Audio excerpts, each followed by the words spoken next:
তফসিল ঘোষণার পর থেকেই দিনরাত এক করে পথে প্রান্তরে ছুটে বেরিয়েছেন কর্মী সমর্থকরা। অবশেষে ভোটের ফলে জয়, তাই তো বাঁধভাঙা উল্লাস কর্মীদের।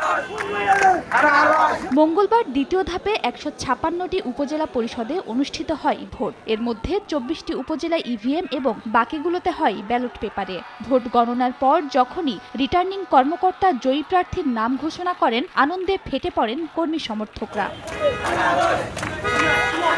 নেচে গিয়ে বিজয় মিছিল নিয়ে বিভিন্ন অলিগলি ঘুরে বেড়ান জয়ীর সমর্থকরা। একে অপরকে রং মাখিয়েও দেন অনেকে। এ বিজয় জনগণের, এ বিজয় তৃণমূল সংগঠনের, আওয়ামী লীগের। যে সমস্ত প্রতিশ্রুতি দিয়েছি সেই সমস্ত প্রতিশ্রুতিগুলো আমি ধাপে ধাপে আস্তে আস্তে সেগুলো পূরণ করব। প্রথম ধাপের মতো দ্বিতীয় ধাপের নির্বাচনে বেসরকারি ফলাফলে আওয়ামী লীগের বেশিরভাগ নেতা বিজয়ী হয়েছেন। তবে হাতে গোনা কয়েকটি উপজেলায় জয় পেয়েছেন নির্দলীয় প্রার্থী ও বিএনপির বহিষ্কৃত নেতারা।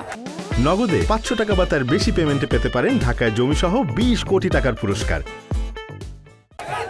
সিলেটের গোয়াইনঘাট উপজেলায় বর্তমান চেয়ারম্যান ও জেলা আওয়ামী লীগের উপদেষ্টা পরিষদের সদস্য ফারুক আহমেদকে পরাজিত করে বিজয়ী হয়েছেন জেলা বিএনপির বহিষ্কৃত কোষাধ্যক্ষ শাহ আল স্বপন।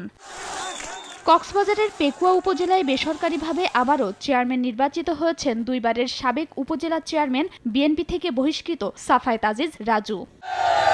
আওয়ামী লীগ নেতাকে হারিয়ে নাটোরের বাগাতিপাড়া উপজেলা পরিষদের চেয়ারম্যান পদে বিএনপি থেকে সদ্য বহিষ্কৃত নেতা এস.এম. জাহাঙ্গীর হোসেন বিজয়ী হয়েছেন। তিনি বাগাতিপাড়া উপজেলা বিএনপির যুগ্ম আহ্বায়ক ছিলেন।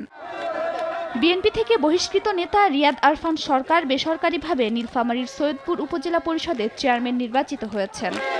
ভোটের আগে দেয়া নির্বাচনী সব প্রতিশ্রুতি পূরণ করবেন এমনটাই প্রত্যাশা উপজেলাবাসীর। খাদিজা স্বপ্না, সময় সংবাদ।